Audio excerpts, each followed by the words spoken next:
السلام علیکم ورحمۃ اللہ وبرکاتہ۔ محترم ناظرین کرام، خبروں کی خبر میں آپ کا استقبال خیر مقدم ہے۔ دیش و دنیا کی تازہ ترین خبروں کے ساتھ میں ہوں آپ کا دوست ابرار الحق۔ آگے بڑھنے سے پہلے ایک نظر سرخیوں کی طرف۔ جامعہ اسلامیہ انعام العلوم نائیگاؤں اورنگ آباد میں سنگ بنیاد لائبریری اور ڈائننگ ہال کے موقع پر عظیم الشان اجلاس عام، جس میں ملک کے مشہور و معروف عالم دین حضرت مولانا قاری احمد علی صاحب فلاحی دامت برکاتہم گجرات سے تشریف لا رہے ہیں۔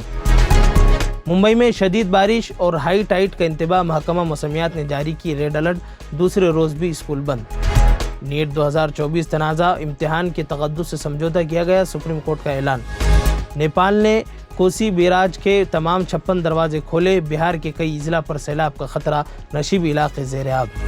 ہاتھرس بھگدڑ SIT رپورٹ میں منتظمین قصوروار، انتظامیہ بھی ناکام لیکن بھولے بابا کو کلین چٹ۔ لکھنؤ سے لکھیم پور تک سیلاب کی تباہ کاری، 5000 سے زائد افراد پھنسے، سینکڑوں مکانات متاثر۔ جرانگی پاٹل نے پربھنی میں مہاراشٹر حکومت کو دی کھلے عام دھمکی۔ بنگال میں ایک اور موب لنچنگ، ایک اور مسلم نوجوان ہجومی تشدد کا شکار ہو کر ہوا جاں بحق۔ مہاراشٹر حکومت نے بجلی ملازمین کی تنخواہ میں کیا اضافہ۔ اب تفصیلات کی طرف۔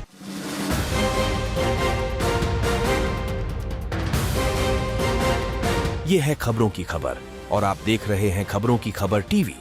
جامعہ اسلامیہ انعام العلوم نائیگاؤں اورنگ آباد میں سنگ بنیاد لائبریری اور ڈائننگ ہال کے موقع پر عظیم الشان اجلاس عام منعقد کیا جا رہا ہے۔ جی ہاں ناظرین، 4 محرم الحرام 1446 مطابق 11 جولائی 2024 بروز جمعرات بعد نماز مغرب جامعہ اسلامیہ انعام العلوم نائیگاؤں اورنگ آباد میں بڑے ہی تذکر و احتشام کے ساتھ منعقد ہونے جا رہا ہے، جس میں مقرر خصوصی کی حیثیت سے عالمی شہرت یافتہ عالم دین و مقرر شیریں بیاں حضرت مولانا قاری احمد علی صاحب فلاحی دامت برکاتہم شیخ الحدیث جامعہ فیض سلیمانی موٹی نرولی سورت گجرات تشریف لا رہے ہیں۔ اس جلسے عام کی سرپرستی حضرت مولانا مفتی معیز الدین قاسمی صاحب امیر شریعت مراٹھواڑہ فرمائیں گے، جبکہ صدارت حضرت مولانا عبدالشکور صاحب جامعی ناظم مدرسہ اصلاح البنات پڑے گاؤں کے سپرد ہیں۔ اسی طرح اطراف و اکناف سے اکابر علماء، ائمہ مساجد و مدارس کے ذمہ داران بھی کثیر تعداد میں انشاءاللہ حاضر ہوں گے۔ یاد رہے ناظرین، یہ اجلاس عام 11 جولائی 2024 بروز جمعرات بعد نماز مغرب جامعہ اسلامیہ انعام العلوم نائیگاؤں اورنگ آباد میں منعقد ہوگا۔ صدر اراکین مجلس عاملہ، محتمم، نائب محتمم، اساتذہ، طلبہ، مدارس اور دیگر تنظیمیں، منتظمین و اہلیان نائیگاؤں نے درخواست کی ہیں کہ اس اجلاس میں طلبہ جامعہ کے متاثر کن تعلیمی مظاہرہ بھی ہوگا اور علماء کے قیمتی خطابات بھی ہوں گے۔ اس لیے اطراف و اکناف کے عامت المسلمین سے گزارش کی جاتی ہے کہ اس روحانی اور قرآنی مجلس میں شرکت فرما کر تمام طلبہ کو اپنی خصوصی دعاؤں سے نوازے، اور ہاں طعام کا نظم صرف عصر تا مغرب تک کے درمیان ہی ہوگا۔ ممبئی میں آج 9 جولائی کو بھی بارش کا سلسلہ جاری ہے۔ آج دوسرے روز بھی اسکول اور کالج بند رکھے گئے ہیں۔ محکمہ موسمیات کی جانب سے ریڈ الرٹ جاری کر دیا گیا ہے، جبکہ سمندر میں اونچی لہریں اٹھنے کا بھی انتباہ دیا گیا ہے۔ بارش کی وجہ سے سڑکیں پانی میں ڈوبی ہوئی ہیں، جس کی وجہ سے شہر کے بیشتر علاقوں سے زبردست ٹریفک جام کی خبریں بھی آ رہی ہیں۔ محکمہ موسمیات نے آج بھی شہر میں شدید بارش کی پیشن گوئی کی ہے۔